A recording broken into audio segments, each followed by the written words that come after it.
आप सभी को गुड मॉर्निंग। मेरा नाम अक्षत है और मैं क्लास 12 का हूँ। और आज मैं आप सभी को तबला सिखाने आया हूँ। तो हम स्टार्ट करेंगे तबले के एकदम बेसिक कि मतलब तबले के पार्ट्स क्या है, उनका नाम क्या होता है। बेसिकली तबले के दाएं वाले या तो छोटे वाले पार्ट को चाटी कहा जाता है या दाया कहा जाता है, क्योंकि ये ज़्यादातर राइट हैंड से ही बजाया जाता है, इसलिए इसे दाया कहते हैं और या तो इसे चाटी भी कहते हैं। और जो बाया तबला होता है, जो थोड़ा बड़ा होता है आकार में, उसे बाया कहते हैं या डग्गा भी कह सकते हैं। और ये दोनों एक साथ ही बजाए जाते हैं, इनको अलग से बजाना संभव नहीं है। इनके भी कुछ पार्ट्स होते हैं, जो जैसे कि जो ये बीच वाला जो पार्ट होता है, जैसे कि आप देख सकते हैं ब्लैक वाला जो काले रंग का है, इसे शाही बोलते हैं। शाही, इस वाले में भी इसे शाही ही बोला जाता है, इसे लव बोलते हैं। और जो ये साइड की जो ये खाल लगी हुई है, इसे बोलते हैं चाटी, इसमें भी इसे चाटी ही बोला जाता है। बट डग्गे में जो बीच का जो व्हाइट वाला पार्ट है, इसे मैदान कहा जाता है। इसके साइड में सबसे लास्ट में चाटी के बाद यहाँ पर जो ये रस्सियां लगी हुई है, इसे बोलते हैं गजरा। और इसके नीचे जो बहुत सारी ये बहुत सारी रस्सियां जो बंधी हुई है, ये ऊंट की मांस से बनाई जाती है और इसे बोलते हैं बद्धी। और जो ये लकड़ी के गट्टे डाले हुए हैं इसमें, इनको गट्टे कहा जाता है और इनसे तबले को कसा जाता है। इनको और आप नीचे को मारोगे तो फिर ये तबले का स्केल बढ़ाते हैं, और अगर आप इसे ऊपर को मारोगे तो फिर ये स्केल को घटाते हैं। सेम बाएं के साथ भी रहेगा। यहाँ पर ये वाला पार्ट गजरा है, ये वाला पार्ट ये बद्धी है जो बांधी हुई है, और ये गट्टे हैं। तबले में बाएं के बोल अलग होते हैं और दाएं के बोल अलग होते हैं, और इन सब के ही मिलाप से ताल बजाई जाती है। तालों के भी बहुत सारे प्रकार हैं, जैसे कि तीन ताल, दादरा, कहरवा, भजनी, बहुत सारी तालें होती हैं जो अलग अलग प्रकार के गानों में बजाई जाती हैं। अब पहले हम बात करेंगे कि दाएं में कौन कौन से बोल बजाए जाते हैं। तो दाएं में होता है मेन ना, ता, तिन और तु। ना, ता, तिन, तु। तो फिर इनको बजाने का भी एक तरीका है। हम अपनी रिंग फिंगर को ले लेंगे, मतलब फिर हम इसे शाही और लव के बीच में रखते हैं। बीच में जो बीच वाली लाइन हम इसे यहाँ पे इसे हम रखते हैं। फिर जो बीच वाली जो हमारी उंगली होती है, ये नीचे कभी टच नहीं होती। ना, ता, बीच वाली उंगली टच नहीं होगी नीचे, सिर्फ ये वाली उंगली यहाँ पे रहती है। ये वाली उंगली उठी हुई रहेगी, जो बीच वाली जो उंगली है, और बजाया जाएगा ये पहली वाली उंगली से, इससे ऐसे। ये वाली उंगली नीचे टच नहीं हो रही है, जैसे कि आप देख रहे होंगे, ये ऊपर ही रहेगी। और जो ये पहले वाली जो उंगली है, इंडेक्स फिंगर, इससे हम बजाएंगे। तो जो ना होता है ना, उसे उसे चाटी पर बजाया जाता है। जो ये बाहर वाला जो ये पार्ट है, इस चाटी पर बजाया जाता है ऐसे। ये ना का बोल है, आपको सुनाई दे रहा होगा, तो इसे ना बोलते हैं। और अब बात आती है ता की, और ता को बजाते हैं चाटी और लव। जो ये बीच का पार्ट जो ये लव है और जो ये चाटी है, इसके एकदम बीच में जो ये लाइन जो जारी है, यहाँ पर ता का बोल बजता है। इसको भी सेम ही बजाते हैं, मतलब बजाने का तरीका सेम है, बस अलग अलग जगह पे आपको मारना है। जहां पे आप मारोगे वहां से अलग टाइप के बोल निकलते हैं, ना और ता। अब बारी आई तिन की। अब तिन को हम मारते हैं शाही और लव के एकदम बीच में, जो एकदम बीच पर हम मारते हैं तिन का बोल। और यह भी ना ता की तरह ही बजता है। तिन का बोल ऐसा आता है। अब बारी आती है तुन की। अब तुन को बजाने का तरीका थोड़ा अलग है। इसमें हम अपनी जितनी भी उंगलियां हैं, वो उनको हम नीचे टच नहीं करेंगे। हमको सिर्फ एक पहली वाली उंगली से हमको इसे ऐसे शाही पे, शाही के एकदम बीच पे हमको बस इसे खाली हाथ से, मतलब दबाना नहीं है, दबा के नहीं मारना, खुला पीछे से हाथ को लेकर आना है। तो फिर ये हमारे चार बोल हो गए, ना, ता, तिन और तुन। अब बारी आती है थोड़ा एडवांस बोल्स की। ये बेसिक थे, अब एडवांस में होता है टे टे। सिर्फ यही दो बोल हैं जो एडवांस में बजाए जाते हैं तबले में। टे को बजाया जाता है पहली उंगली से ऐसे। इसमें आपको हाथ को मार के एकदम दबा देना है तबले पे, मतलब उठाओगे तो खुला बोल हो जाएगा। ये बंद बोल होता है, तो फिर इसको दबा के मारते हैं ऐसे ही। और जो टे के आगे होता है टे, टे को मारते हैं हम दो उंगलियों से, इन दो उंगलियों से, बीच की दो उंगलियों से हम इसे ऐसे मारेंगे। ये भी दबा के मारा जाता है क्योंकि ये बंद बोल है। तो फिर टे का साउंड ऐसे आता है, टे टे टे। तो बाकी अब हमारा है बायां। बाएं में भी कुछ बोल हैं जो बेसिक हैं और कुछ एडवांस हैं। अब बेसिक है ग और घे, ये दोनों एक ही तरह बजाए जाते हैं, बस थोड़ा अलग जगह पे हिट करना होता है।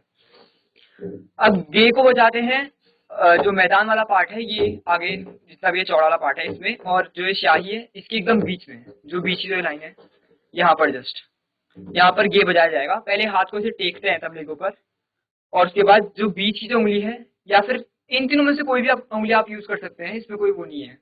ये भी यूज कर सकते हैं, ये भी कर सकते हैं और ये भी कर सकते हैं। बस आपको मारना एक ही जगह पर है, वो है मैदान और लव के एकदम, मतलब और स्याही के एकदम बीच में। ये बचता है गे।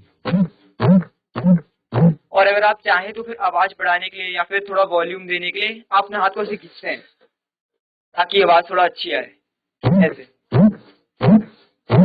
तो गे का बोल मैं एकदम यहाँ पे मार रहा हूँ और थोड़ा हाथ को भी खींच दे रहा हूँ साथ ही साथ में, तो फिर एक गे का बोल बच जाता है। अब ग की बारी आई। ग बचता है थोड़ा खुला बोल है, उसमें आप हाथ को घिसते नहीं है, आप डायरेक्ट शाही पर उसकी जस्ट बीच में आप मारते हैं अपना हाथ, कोई सी उंगली से आप बजा सकते हैं ऐसे। थोड़ा खुला और के थोड़ा ऐसे घिसा हुआ आता है, और ये थोड़ा। अब बारी आई थोड़ी एडवांस बोल की, और एक ही एडवांस बोल है इसमें, वो है क। क को आप बस अपना हाथ ऐसे जोड़ेंगे और ऐसे मारेंगे, ये होता है क। ये क्रिकेट के बोल में यूज होता है, और क्रिकेट मतलब क्रिकेट से ताल के हिसाब से बन सकता है। मतलब क्रिकेट तब बजता है जब हम टे टे और क और ट को हम जो एक साथ बजाते हैं। क्रिकेट का बोल कुछ ऐसा है, मैं आपको बजा के दिखाता हूँ। क्रिकेट ऐसे है, इसे बोलता है क्रिकेट, टी र की ट। ये चार बोलों से मिलकर बजाया जाता है, टी र की ट। और ये जब कोई फास्ट ताल बजाई जाती है उसमें वेरिएशन डालने के काम आता है। अब हमारी अब बारी आई तालों की। तो सबसे पहली और सबसे बेसिक ताल है तीन ताल। यह ताल 16 मात्रा की होती है। इसके बोल हैं धा धिन धिन धा धा धिन धिन धा धा तिन तिन ता ता धिन धिन धा। ये 16 मात्रा की ताल है, इसमें 4 विभाग होते हैं, और हर ताल को लिखने का भी एक तरीका होता है, और उसे हम हाथ में भी ताली से हम रिप्रेजेंट कर सकते हैं, मतलब हाथ में से ही हम बीट बजा के रिप्रेजेंट भी हम कर सकते हैं। तो ताल को लिखने का तरीका मैं आपको कल बता दूंगा, और आज मैं आपको उसे बजाना सिखाता हूँ। तो फिर जब हम ता बजाते हैं, जैसे कि आपको वही बताया था कि ता का बोल कैसे बजता है, ता और ग को जब हम एक साथ जब हम बजाते हैं तब बनता है धा। ये कंबाइंड बोल है, मतलब इसमें आप बाएं को भी और आप दाएं को भी आप यूज करेंगे। तो फिर धा का बोल कुछ ऐसा आता है, धा, धा। और एक और बोल होता है धिन। अब धिन का बोल तब आएगा जब आप यहाँ से आप ग को ही मार रहे हैं, बट यहाँ से आप तिन मारेंगे। तिन माने आप लव, मतलब लव और शाही के एकदम बीच में मारेंगे तिन, जैसे कि आपको भी सिखाया था। तो फिर ये बजेगा ऐसे। अब धा और धिन में फर्क क्या है कि धा में हम चा का बोल यूज करते हैं और धिन में हम तिन का बोल यूज करते हैं। तो फिर ये ऐसे बजता है। और तीन ताल में धा दिन का ही मेन रोल है, और वो ऐसे बजता है, धा दिन दिन, धा दिन, धा दिन दिन। ये ताल बेसिक ताल है, तो फिर इसके मैं आपको भी सारे बोल बता चुका हूँ। अगर आपको ट्राई करना हो तो फिर आप घर में टेबल में, या फिर अगर आपके पास तबला उपलब्ध हो तो फिर आप उसमें भी आप ट्राई कर सकते हैं, प्रैक्टिस कर सकते हैं। और अगर किसी को नोट करना है वो नोट भी कर सकता है, जो तीन ताल के जो बोल हैं, क्योंकि ये बेसिक ताल है, इसी से आपकी आगे की ताल भी क्लियर हो जाएगी। तो इसके बोल कुछ ऐसे हैं,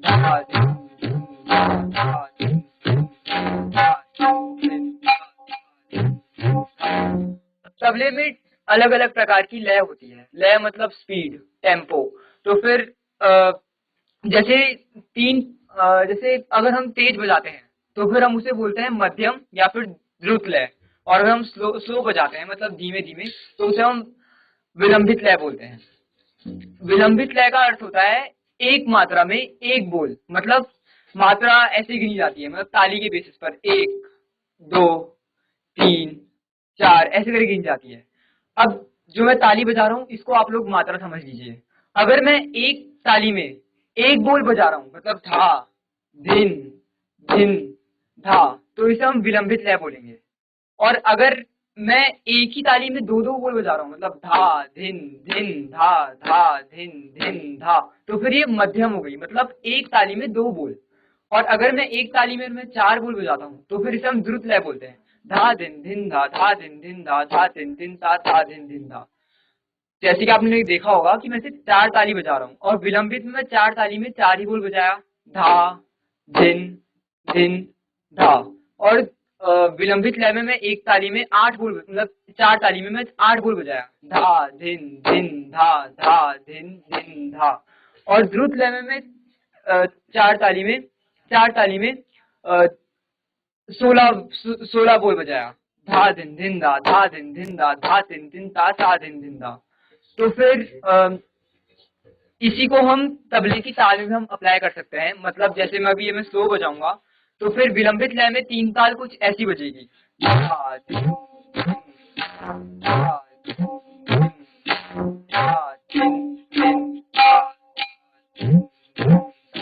एकदम स्लो है, इसलिए इसे विलंबित लय बोलते हैं। अब मैं इसे दुगुना बजाता हूँ, मतलब मैं इसे मध्यम लय में बजाता हूँ, तो फिर ऐसे बजेगी।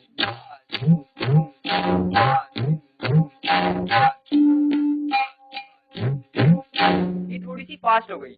अब अगर मैं द्रुत लय बजाऊंगा तो फिर कुछ ऐसी बजेगी।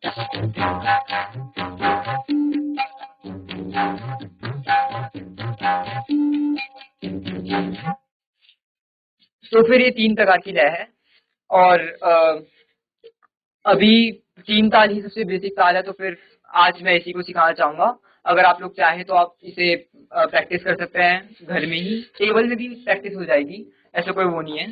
बस मैं आपको बोल सारे बता दिए हैं, अगर आपकी कोई क्वेरी हो तो आप पूछ सकते हैं।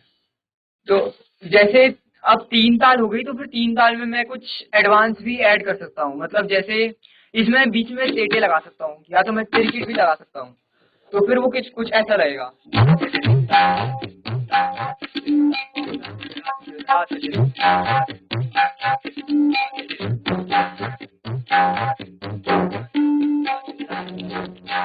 मतलब बीच में बस अगर आप कुछ ऐड करना चाहें ताकि आपकी ताल अच्छी लगे, तो फिर आप टेटे या फिर तिरकिट का यूज करते हैं। जैसे कि मैं आपको बजा के दिखाता हूँ।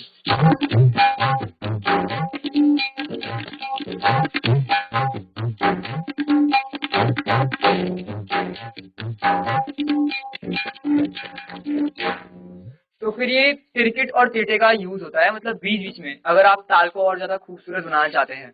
और इनको आपको अप्लाई कैसे करना है वो मैं आपको कल बता दूंगा। और आज के लिए इतना ही। तो मुझे लगता है कि सभी बच्चे अक्षत की इस प्रस्तुति से बड़े खुश हुए होंगे, और आप देख रहे होंगे कि स्कूली जीवन में ही अक्षत जो है तबला वादन में काफी अच्छी प्रकार की विधाएं सीख चुका है। ऐसे ही हमारे विद्यालयों में जहाँ पर भी तबला, ढोलक या अन्य कोई वाद्य यंत्र उपलब्ध हैं, वो सभी छात्र अपने आसपास के जहाँ पर भी कोई अच्छा बजा रहा है उससे सीख सकते हैं। वर्चुअल स्टूडियो के माध्यम से तो समय समय पर ऐसी प्रतिभाएं हमारे सम्मुख आती रहेंगी और आप सभी को निर्देशित करती रहेंगी। अगर जैसा कि अभी अक्षत ने अपनी प्रस्तुति दी और कोई बच्चा तबला, गायन, वादन के संबंध में यदि किसी प्रकार के प्रश्न अपना रखना चाहते हैं तो अक्षत उनके जवाब देने के लिए तैयार हैं। कोई है तो अपना हैंड रेज कर सकते हैं, किसी की अगर कोई क्वेरी है। पूछिए, आप क्वेश्चन पूछिए जी। ऐसी मेरी गुरुजी आप पूछिए। प्रणाम। सुप्रभात। गिटार में कितने धुन बोलो। होते हैं? गिटार में धुन नहीं होती, गिटार में कॉर्ड्स होती है, कॉर्ड। गिटार में बेसिकली मतलब जैसे स्वर होते हैं ना, सा रे गा मा पा धा नी, यही स्वर होते हैं, बट यह है कि उनको वेस्टर्न फॉर्म में बोला जाता है। मतलब A B, B minor, B sharp, C, D ऐसे बोला जाता है। तो इन्हीं की कॉर्ड्स बनती है, जैसे ए की कॉर्ड अलग होती है, ए माइनर अलग होती है, ए मेजर की कॉर्ड अलग होती है, डी सी सबकी अलग होती है। इसमें धुन नहीं होती गिटार में कॉर्ड्स यूज करी जाती है। और कुछ? और कुछ नहीं। ठीक। Thank तो you. धन्यवाद बच्चों।